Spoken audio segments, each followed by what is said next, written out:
사랑하는 CBS 시청자 여러분 안녕하십니까. 성서의 땅을 가다 윤석전 목사입니다. 오늘 또 성서의 여러 가지 궁금한 문제를 가장 편하게 이해하기 쉽게 설명해 주실 오택견 교수님, 왕대일 교수님 제 옆에 나와 계십니다. 교수님들 오늘도 나오셔서 감사합니다.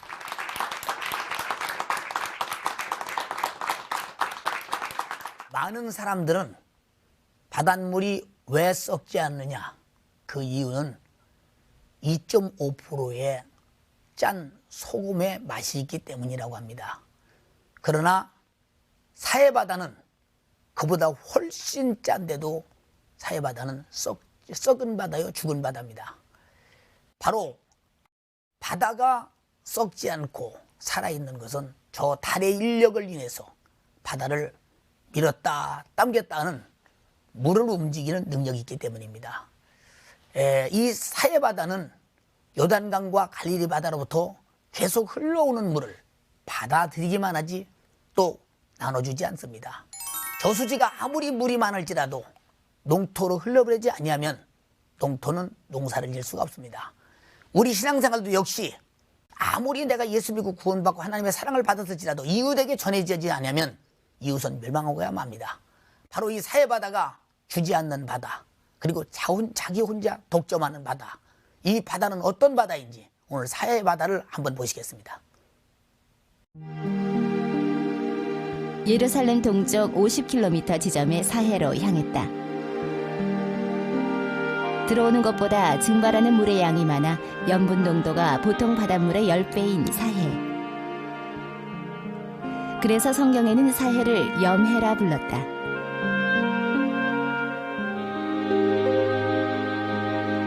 이 소금 바다에는 물고기가 없다. 하늘에는 새도 없다. 그래서 죽은 바다 사해다.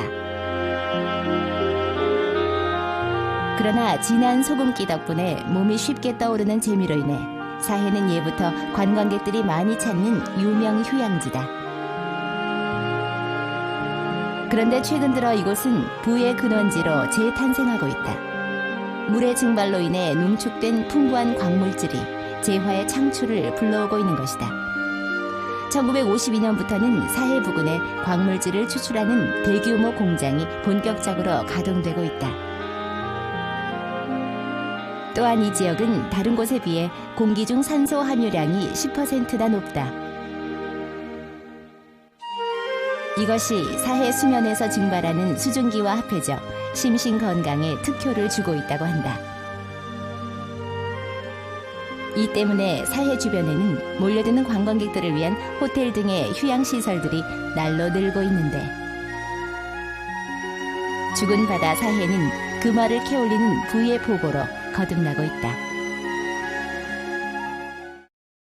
여러분은 화면을 통해서 어떤 색깔로 보셨는지 모르겠습니다만은 우리가 현장에 가봤을 때는 누런 이끼가 많이 끼어서 뒤 흔들어 놓은 그런 물 같은 색깔로 보였습니다. 즉시 이 바다는 죽은 바다다 이렇게 느꼈습니다. 오 교수님, 그 사해 바다가 아주 가장 인상 깊게 우리가 이렇게 보여지는 것은, 우리가 사해 바다를 가보면 누구든지 사람이 물에 빠지면 풍덩이 잠기는데 사해 바다는 아무리 바닷속에 들어가도 튜브가 없는데도 둥둥 뜨거든요. 이렇게 사해는 다른 바다와 다른 특징이 있는데 어떤 특징이 있는지 말씀해 주시겠어요? 네. 전체 이스라엘의 지형 가운데서 가장 독특한 특징을 나타내보는 지역이라고 얘기할 수 있습니다. 예루살렘에서 사해까지는 동으로 50km 정도밖에 떨어지지 않았었는데 예루살렘은 해발이 플러스 790m입니다. 그런데 사해는 마이너스 390m입니다. 대략적으로 1200m의 고저의 차이가 나타나고 있는 정말 땅속으로 푹 꺼져 있는 어떤 지형이 바로 사해이고요. 전 세계적으로 봤을 때도 세계에서 가장 낮은 곳에 위치하고 있는 것이 사해입니다. 자, 이 사해는 이렇게 지구상에서 가장 낮은 지역이라고 하는 특징 때문에 지중해로부터 많은 비구름들이 몰려온다 할지라도 다 중앙 산악 지역에 걸려서 예루살렘 이런 도시에 다 비가 내리고요. 사해는 비구름이 전혀 내려가지 않습니다. 그러니까 1년 내내 비가 오지 않는 지역이다라고 보면 틀림없습니다. 자, 사해 크기를 대략적으로 살펴봤을 때 예. 남과 북의 길이는 75km, 예. 동과 서의 길이는 17km, 둘레는 대략 2,200km 정도 되는 어느 정도 굉장히 커다란 어떤 그런 바다라고 얘기할 수 있습니다. 그런데 아까도 얘기했지만 비가 내려오지 않는 어떤 지역이고요. 또 요단강에서 흘러 들어가는 물의 양보다 자, 증발하고 있는 물의 양이 훨씬 더 많이 있습니다. 그러니까 세월이 지나갈수록 염도가 점점 높아질 수밖에 없어서요.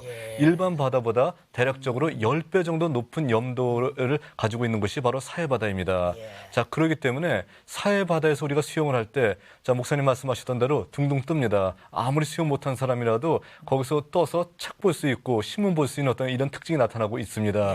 그래서 한번 이런 것을 체험해 보면 상당히 좋고요. 그러나 주의할 것이 하나 있습니다. 눈에 만일에 사해물이 들어간다 하게 되면은 정말 견디기가 힘듭니다. 그러니까 눈에 물 들어가지 않게 해야 되고요. 또 사해물을 수영한 다음에 그대로 나와서 옷 입게 되면은 상당히 그 다음날 피부가 이상해집니다. 그러니까 반드시 샤워를 통해서 물을 깨끗이 씻어야 된다는 것이죠. 왜냐하면은 염분이 높기 때문인 것입니다. 왕 교수님, 그 사해바다 하면 죽은 바다라고 이렇게 다 일컫는데 그 사해바다가 이렇게 죽은 바다라는 명칭이 언제부터 생겼는지 궁금하거든요. 그 명칭이 언제부터 생겼는지는 잘 모르겠지만요. 아마 기독교 순례객들이 그곳을 찾아가면서 원래 소금 바다로 불리던 바다를 죽은 바다, 사해라고 부르게 되지 않았나, 그렇게 많은 사람들이 이구동성으로 말을 하거든요.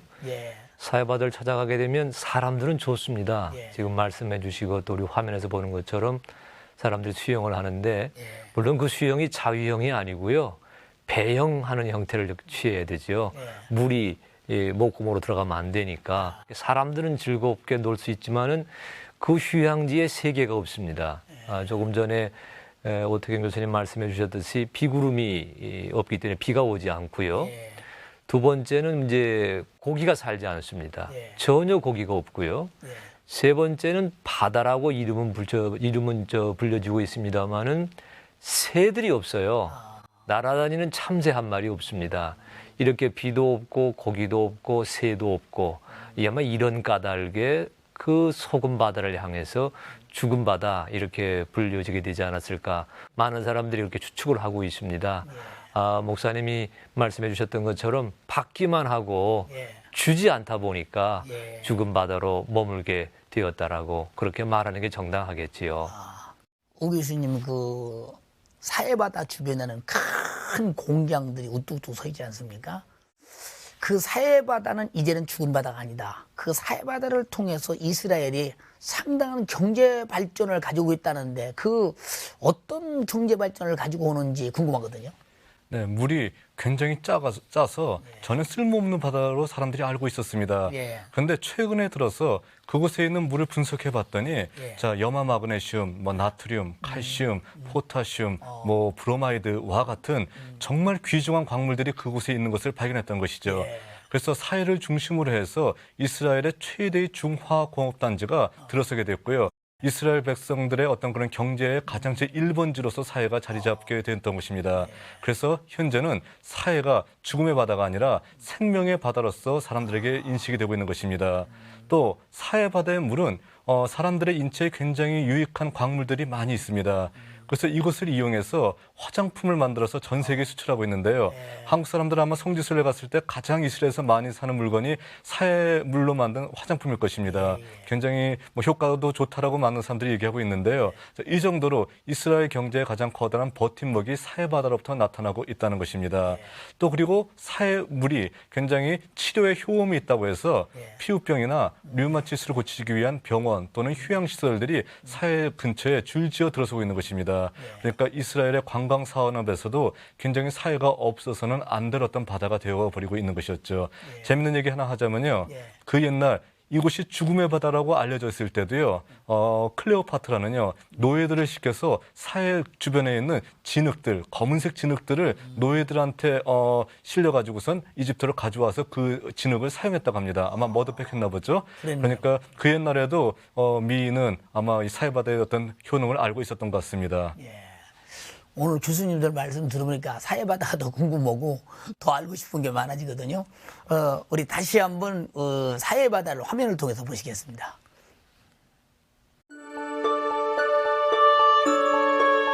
소돔과 고모라가 멸망하기 이전에 사해 주변은 물이 넉넉했던 땅이었다. 그래서 마치 주의 동산과도 같았으며 이집트 땅과도 흡사했다고 성경은 전한다. 그러나 지금의 사해는 물이 들어오지만 빠져나가지 못하고 증발로 인한 염도가 세계 최고인 죽은 바다다.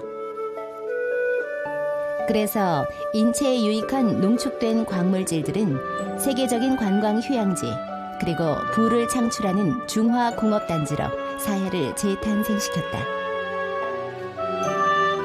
그러나 사해에 염분이 쌓여서 형성된 남쪽 끝자락의 소금산, 그것은 멸망의 도시 소돔과 고모라와 함께 망했던 로세안에 대한 비극의 사연을 여전히 담아내고 있다. 보지 말라는 뒤를 돌아보았던 로세안에는 유황과 불길이 타오르는 멸망의 도시를 목격했고, 그 순간 그녀는 소금의 불길에 쌓여 소금 기둥이 되어버렸던 것이다.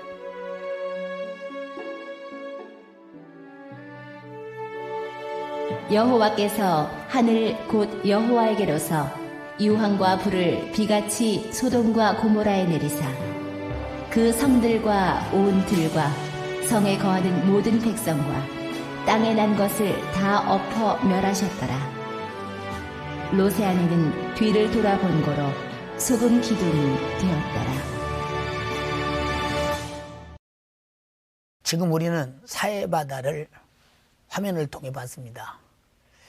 색깔이 좀 보통 바다와는 많이 다른 것을 느꼈을 것입니다.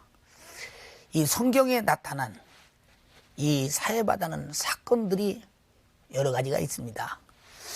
오 교수님, 그 성경 속에서 나타나는 그 사해는 어떻게 나타나 있는지 궁금하거든요. 네, 성서에서 사해바다를 지칭할 때는 염해 또는 동해 아니면 아라바해 이렇게 지칭하고 있습니다. 그리고 그 인근 도시로서 나타나고 있는 것은 창세기 10장 19절에 의하면은 소돔, 고모라 그리고 아드마, 스모임, 라사 등의 어떤 도시들이 나타나고 있고요.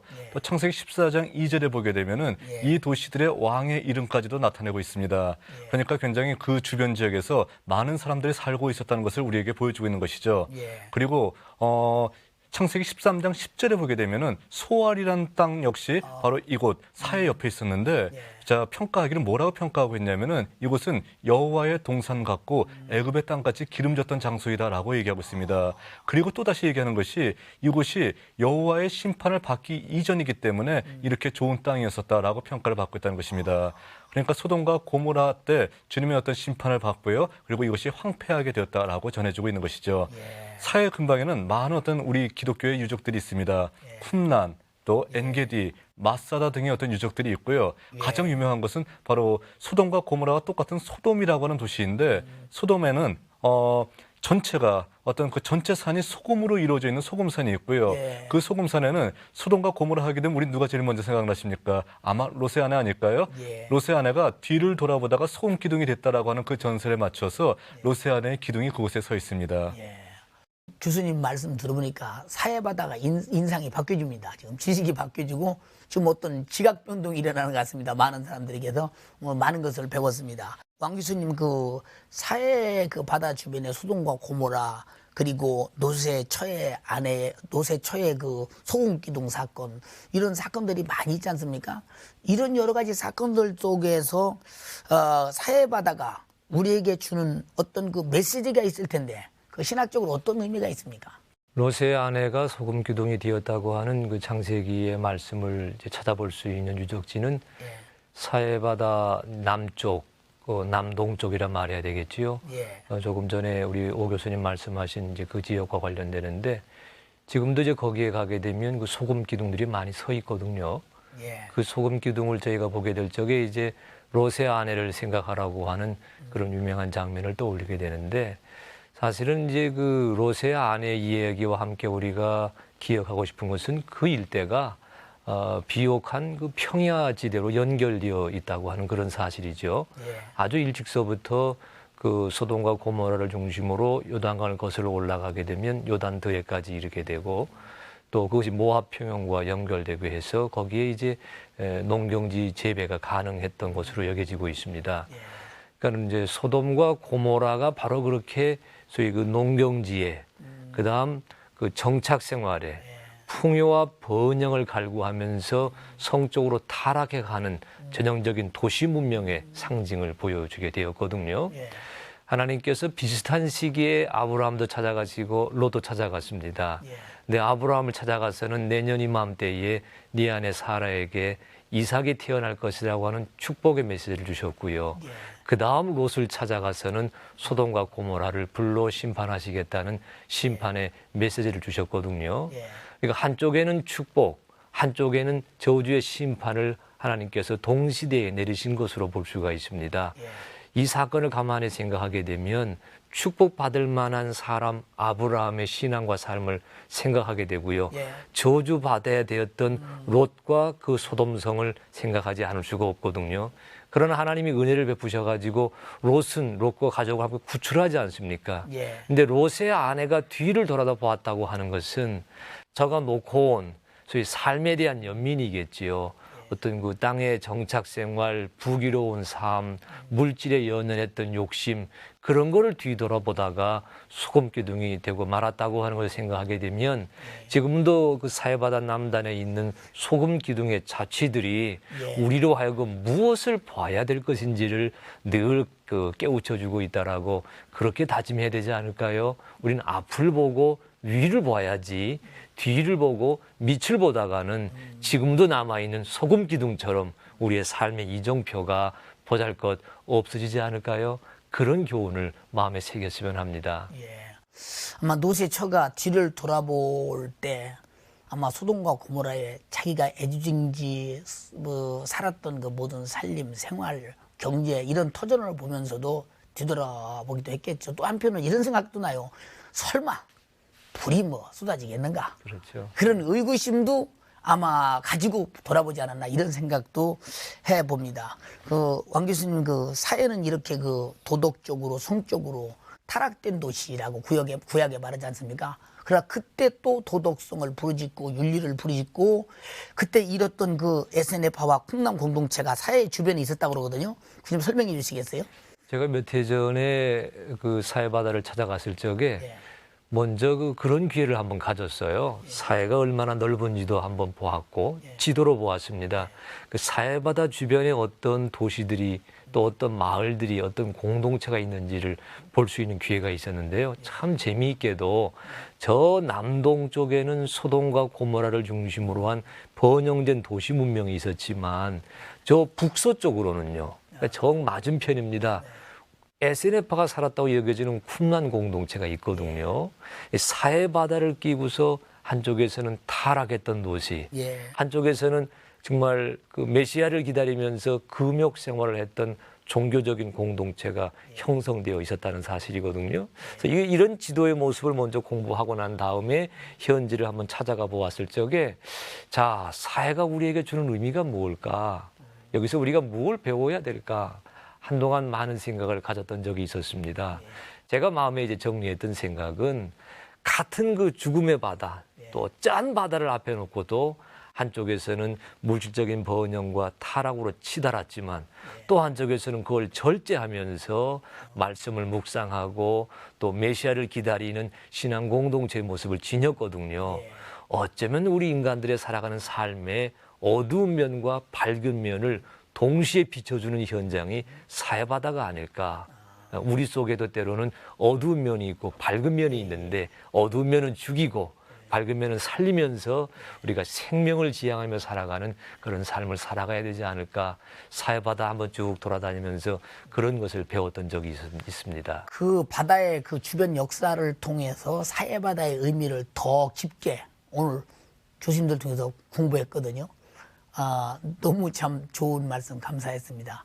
우리 방청객들이 또 알고 싶거든요. 더 자세히 알고 싶고 방청객의 질문을 받아보겠습니다. 고등학교 2학년 학생입니다. 오 교수님께 여쭤볼 게 있는데요. 사해물이 급격히 줄어들고 있다는데 그 이유가 무엇입니까? 네, 요즘 강조하고 있는 환경 보호의 측면에서도 굉장히 중요한 질문 하신 것 같습니다. 사해의 물은요, 지금 현재 그 주변에 들어서 있는 많은 중화학고급 단지에서 물을 굉장히 많이 끌어다 쓰고 있고요. 또 호텔에서, 주변에 있는 호텔에서 사해의 물을 끌어다가 관광 사업하고 있기 때문에 물이 굉장히 많이 필요로 하고 있겠죠. 그래서 거기서 많이 끌어다 쓰고 있고, 더더욱 중요한 것은 요단강으로부터 흘러내려오는 물이 자, 상류에서 물을 막고 또 다른 어떤 수자원 개발을 하기 때문에 급격하게 줄어들었습니다. 그래서 자, 이 사해 주변에 있는 물이 뭐 10년이 다르게 급격하게 줄어들고 있습니다. 제가 한번 사진을 준비해 왔는데요. 1980년대에 마사다 근처에서 찍었던 사진이 첫 번째 사진이고요. 두 번째 사진은 자, 제가 2005년도 작년에 가서 마사다 근처에서 한번 사진을 찍어봤습니다. 두 사진을 비교해 보게 되면은 정말 사해물이 엄청나게 줄어들었다는 것을 우리가 볼 수 있을 것입니다. 지금부터 준비하지 않으면은 아마 여러분들의 후손들은 역사책에서만 사해가 존재했었다라고 말하고 있을지도 모른다는 것입니다. 왕 교수님께 여쭤보겠습니다. 이스라엘의 자원 중 사해에서 나는 것 말고 또 유명한 것으로 무엇이 있습니까? 네, 이스라엘이 외화를 획득하는 가장 큰 수입원은 다이아몬드 가공입니다. 세계적으로 유명하거든요. 이스라엘 다이아몬드라고 하는 것은 많은 사람들의 관심을 불러일으키고 있고요. 그다음 중요한 두 번째 소득원이 관광 소득입니다. 허다한 사람들이 거길 찾아가는데 그 관광 수입이야말로 이스라엘이 얻게 되는 유일한 외화 소득원 중에 하나이고요. 그다음 유명한 것이 오렌지입니다. 요빠 오렌지라 그러는데 유럽에서 이 요빠 오렌지는 최상품으로 치고 있어요. 또 이런 그 농경 자본을 통해서 저들이 이루고 있는 과일 재배, 이것도 중요한 소득원이 되고요. 그 외에도 요단강 유역에서 나는 바나나도 있고, 또 여리고 주변에서 나는 종려나무 열매도 있고요. 또 팔레스타인 산악지대에서 나는 올리브 나무도 있고, 되게 이런 것들이 저들의 농산물 자원에 해당된다고 말할 수 있겠네요. 교수님들의 말씀이 우리 방청객 많은 시청자들에게 큰 도움 또 은혜가 된 것 같습니다. 항상 기다리게 할 만큼 은혜가 됩니다. 오늘 두 분 나와주셔서 너무 감사합니다.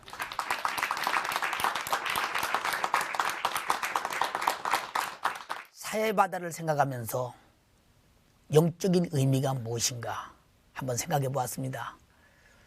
율법 아래 있는 이스라엘의 수많은 사람들은 율법 아래서 자기들이 율법을 지킴으로 의를 가지고 살겠다고 노력했습니다. 그러나 성경은 의는 없나니 하나도 없다고 했습니다. 역시 그 대표적인 인물인 사울, 그가 다메섹 도상에서 예수를 만났을 때 드디어 죄인, 나는 죽을 수밖에 없는 죄인이구나, 이걸 깨달았습니다. 그리고 바로 그는 예수 그리스도가 누구냐, 하나님의 아들이다. 그리고 그 하나님의 아들이 누구냐, 나를 위해서, 그리고 인류를 위해서 십자가에 달려 죽으시고 인류를 멸망에서 구원하신 절대적 구세주다. 이걸 깨닫고 난 다음 자기 평생에 죽기까지 노마에 가서 최후의 운명을 마치면서까지 복음 전하는 일에 전력을 다했습니다. 바로 우리 그리스도인들에게도 나 혼자만 예수 그리스도를 믿고 있다면 이웃 사람들은 다 멸망을 할 것입니다. 사해바다가 주는 교훈입니다. 그러나 사해바다는 지금 그 속에 수많은 경제적 물질이 들어있어서 지금 경제, 생산되는 생명의 바다라고 합니다. 이 수많은 멸망하는 영혼들도 예수 믿고 구원받으면 그들에게도 복음 전하고 하나님의 영광을 올리는 수많은 생산적인 복음의 여건들이 될 것입니다. 우리 모두 내가 가진 복음, 사해바다처럼 가만히 가지고 있지 말고 이웃에게 나눠줘서 수많은 사람이 살고 그 생명의 공동체를 이루면서 아름다운 큰 생산을, 복음의 생산을, 그리고 오늘 하나님의 뜻을 이루는 여러분이 되기를 바랍니다. 다음 시간에도 뵙겠습니다. 감사합니다.